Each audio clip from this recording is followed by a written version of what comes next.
अब बच्चों आगे कवि कह रहे हैं कि अब रजत स्वर्ण मंजरियों से लद गई आम्र तरु की डाली, झर रहे ढाक पीपल के दल, हो उठी कोकिला मतवाली, महके कटहल मुकुलित जामुन, जंगल में झरबेरी झूली, फूले आड़ू नींबू दाड़िम, आलू गोभी बैंगन मूली। कि आगे कवि कह रहे हैं, सुमित्रानंद पंत जी आगे कह रहे हैं कि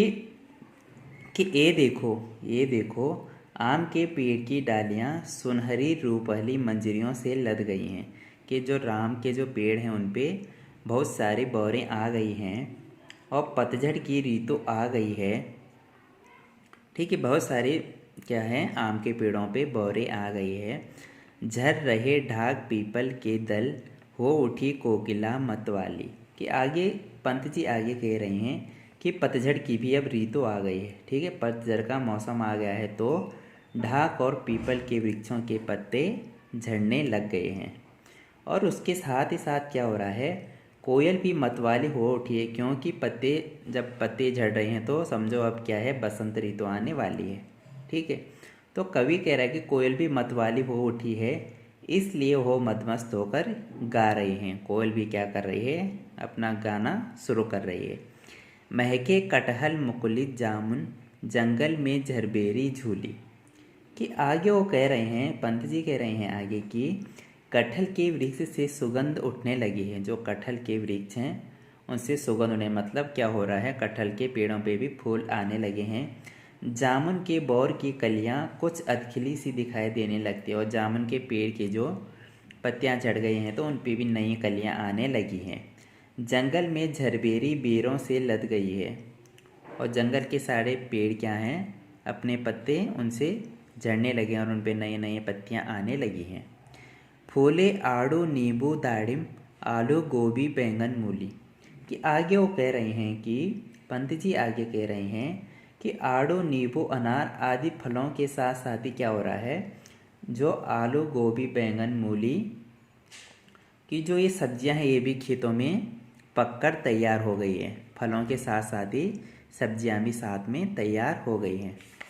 आगे पंत जी कहते हैं कि पीले मीठे अमरूदों में अब लाल लाल चित्तियाँ पड़ी, पक गए सुनहले मधुर बेर, अमली से तरों की डाल जड़ी, लहलह पालक महमह धनिया, लौकी और सेम फली फैली, मखमली टमाटर हुए लाल, मिर्चों की बड़ी हरी थैली। कि आगे पंत जी कहते हैं, आगे पंत जी कह रहे हैं, सुमित्रानंद पंत जी आगे कह रहे हैं कि पीले मीठे अमरूदों में अब लाल लाल चित्तियाँ पड़ी। अब वो कह रहे हैं कि जो पीले और मीठे अमरूद भी पककर तैयार हो गए हैं, जो पीले और मीठे अमरूद थे वो भी पककर तैयार हो गए हैं और उन पे लाल लाल चित्तियाँ पड़ गई। देखो जब अमरूद पकता है तो उस पर क्या है, लाल लाल धब्बे से पड़ने लगते हैं। तो वही पंत जी कह रहे हैं कि जो पीले और मीठे अमरूद हैं वो पककर तैयार हो गए हैं, क्योंकि अब उन पे बहुत सारी लाल लाल चित्तियाँ पड़ गई है। पक गए सुनहले मधुर बेर, अमली से तरों की डाल जड़ी। कि आगे वो कह रहे हैं कि बेर भी सुनहरे तथा पककर मीठे हो गए हैं, और छोटी छोटी आंवलों से, जो आंवलों के पेड़ हैं उन पे छोटी छोटी आंवलें लग करके वो पेड़ की डालियाँ भी आंवलों से लद गई है।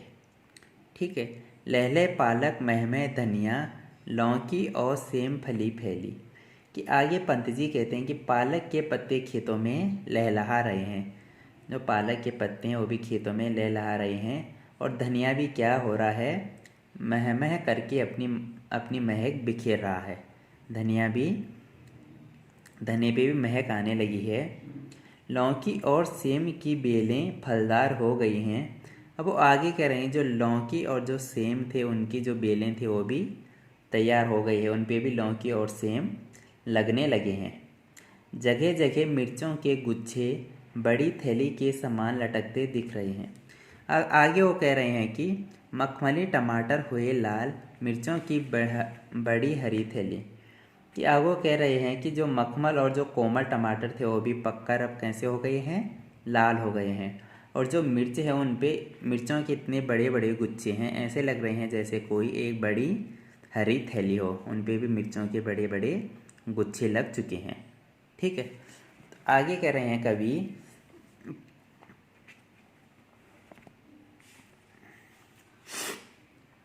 आगे कह रहे हैं कि बालों के सांपों से अंकित गंगा की सतरंगी रेती, सुंदर लगती सरपत छाई, तट पर तरबूजों की खेती, अंगुली की कंघी से बगुले कलंगी संवारते हैं कोई, तिरते जल के सुरखा पुलिन पर मगरौठी रहती सोई।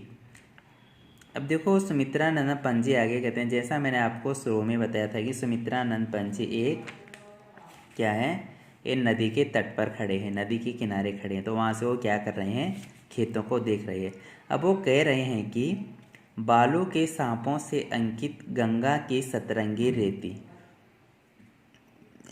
इस पद्यांश में वो क्या कर रहे हैं, गंगा के तट का वर्णन कर रहे हैं। ठीक ठीक, गंगा के जो किनारा रहता है उसका कितना अच्छा सौंदर्य रहता है, सुंदरता रहती है, उसका वो वर्णन कर रहे हैं। वो कह रहे हैं कि बालों के सांपों से अंकित गंगा की सतरंगी रेती, कि गंगा की रेत अनेक रंगों से सुशोभित है, उसमें अनेक रंग के सुशोभित हैं। उनके किनारों की रेत इस प्रकार टेढ़ी मेढ़ी बिछी हुई है मानो उस पर असंख्य सांप लेटे हुए हों।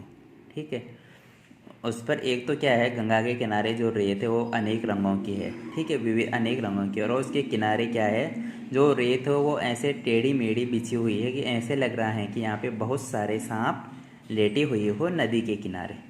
ठीक है, सुंदर लगती सरपत छाई, तट पर तरबूजों की खेती। आगे वो कह रहे हैं सुमित्रानंद पंत जी कि गंगा के किनारे पर सरपत घास कहते हैं, जो गंगा के किनारे जो घास उगी रहती है उसे सरपत भी कहते हो, कांसे की घास भी कहते हैं। तो वही वो कह रहे हैं कि कांस की घास उगी हुई है और वह फूली हुई कांस अत्यंत सुंदर लगती है। ठीक है, जो कांस है वो बहुत अच्छी लग रही है। उसके बाद वो कहते हैं तट पर तरबूजों की खेती। आगे वो कह रहे हैं कि गंगा के रेतीले तट पर तरबूजों की भारी फसल उगी है। गंगा के किनारे वो तट पे क्या कह रहे हैं कि तरबूजों की बहुत सारी फसल उगी हुई है। अंगुली की कंघी से बगुले कलंगी संवारते हैं कोई। आगे वो कह रहे हैं कि गंगा के अब देखो नदी के पानी में क्या हो रहा है, जो बगुले हैं वो घूम रहे हैं, उसके ऊपर तैर रहे हैं। ठीक है, और वे अपने सिर पर पंजों की उंगलियां रूपी कंघी फेरते हुए ऐसे लग रहे हैं। अब वो क्या कर रहे हैं, वो बगुले अपने सर पर अपना हाथ फेर रहे हैं।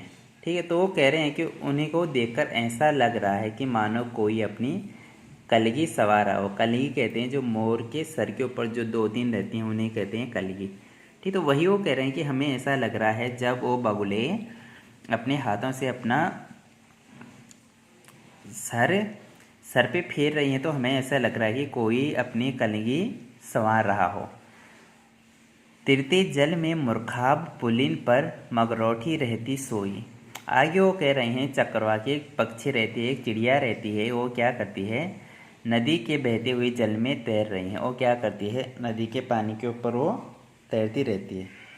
ठीक है, तो वही वो कह रहे हैं कि वो पक्षी क्या कर रही है, पानी के ऊपर तैर रही है। नदी के तट पर देखो तो मगरौठी आनंद से सोई हुई है।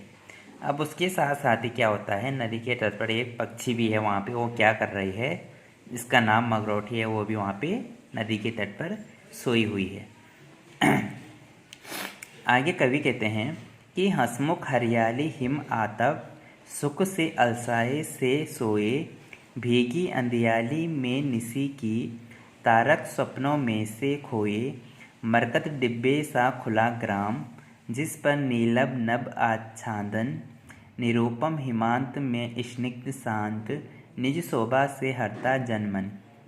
आगे क्या है, आगे सुमित्रानंदन पंत जी आगे कहते हैं कि हंसमुख हरियाली हिम मातब, सुख से अलसाए में सोए। कि आगे वो कह रहे हैं कि गांव के चारों ओर छाई हरियाली पर सर्दी की सूर्य की धूप पड़ने से चमक रही है। ठीक है, कि ऐसा लग रहा है मानो, कवि आगे कह रहा है कि मुझे ऐसा लग रहा है मानो हरियाली हंस रही हो, और हरियाली हंस रही हो, सर्दी की धूप में भी खिली खिली सी लग रही है। ठीक है, फसल क्या कर रही है, सर्दी की धूप में भी खिली खिली सी लग रही है। भीगी अंधियाली में निसी की, तारक स्वप्नों में से खोए। आगे पंत जी कह रहे हैं कि दोनों जैसे हिल मिलकर सोए पड़े हैं। रात ओस कणों के कारण भीग गई है, तारे ओनिंदे से जान पड़ते हैं। अब रात को क्या हुआ, ओस पड़ती है, तो वही वो कह रहे हैं कि ओस के कारण सारी फसल भीगी हुई है और तारे ऐसे लग रहे हैं, सुबह के टाइम का वो बात करेंगे, तारे ऐसे लग रहे हैं जैसे सोए ही नहीं हो। ठीक है। मरकत डिब्बे सा खुला ग्राम, जिस पर नील नभ आच्छादन।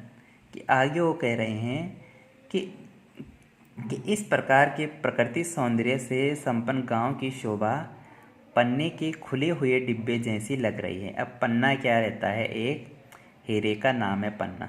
ठीक है, एक जो रहता है पन्ना एक पदार्थ तो रहता है।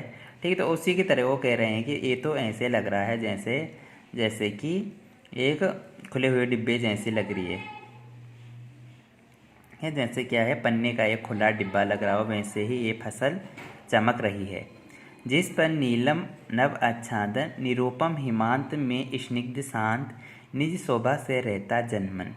कि आगे वो कह रहे हैं कि उस पर नीला आकाश ऐसा आकर्षक लग रहा है। अब देखो, जब वो डिब्बा खुला है, पन्ने का डिब्बा जैसा लग रहा है, तो जो वो खेत है, जो फसल है, उसके ऊपर ओस की बूंद पड़ी है। तो वही कवि कह रहे हैं, जब उन ओस की बूंदों पे जब नीला आकाश ऐसा लग रहा है, उसकी छाया ऐसी पड़ रही है मानो डिब्बे पर नीला आंचल ढका हुआ हो। सर्दी की समाप्ति पर इस शीतल प्रदेश में एक अतुलनीय अनुपम शांति चारों ओर छाई हुई है। अब देखो, सर्दी का मौसम है, तो क्या हो रहा है, चारों तरफ शांति छाई हुई, चारों तरफ बहुत अच्छा मौसम है और वह चुपचाप अपनी शोभा से लोगों का मन हर रही है। और वो कह रहे हैं, वो फसल इतनी अच्छी है, प्रकृति इतनी अच्छी है, धरती इतनी अच्छी लग रही है कि वो सबको अपनी ओर आकर्षित कर रही है। ठीक है, धरती की शोभा इतनी अच्छी है कि वो सबको अपनी ओर बहुत ज़्यादा आकर्षित कर रही है। ठीक है, तो इस प्रकार से सुमित्रानंदम पंत ने क्या किया इस कविता में, उन्होंने धरती का, उसकी शोभा का बहुत अच्छा वर्णन किया है कि धरती में क्या क्या होता है, कौन कौन सी फसलें कब पककर तैयार होती है और कैसी कैसी वो फसल क्या है एक दूसरे को अपनी ओर आकर्षित कर रही है। जो मनुष्य प्राणी है उसी को कैसी अपनी ओर आकर्षित कर रही है, ये सुमित्रानंद पंत जी ने इस कविता में हमको बताया है। ठीक है, तो इस प्रकार से कविता हमारे यहाँ पे समाप्त हो जाती है।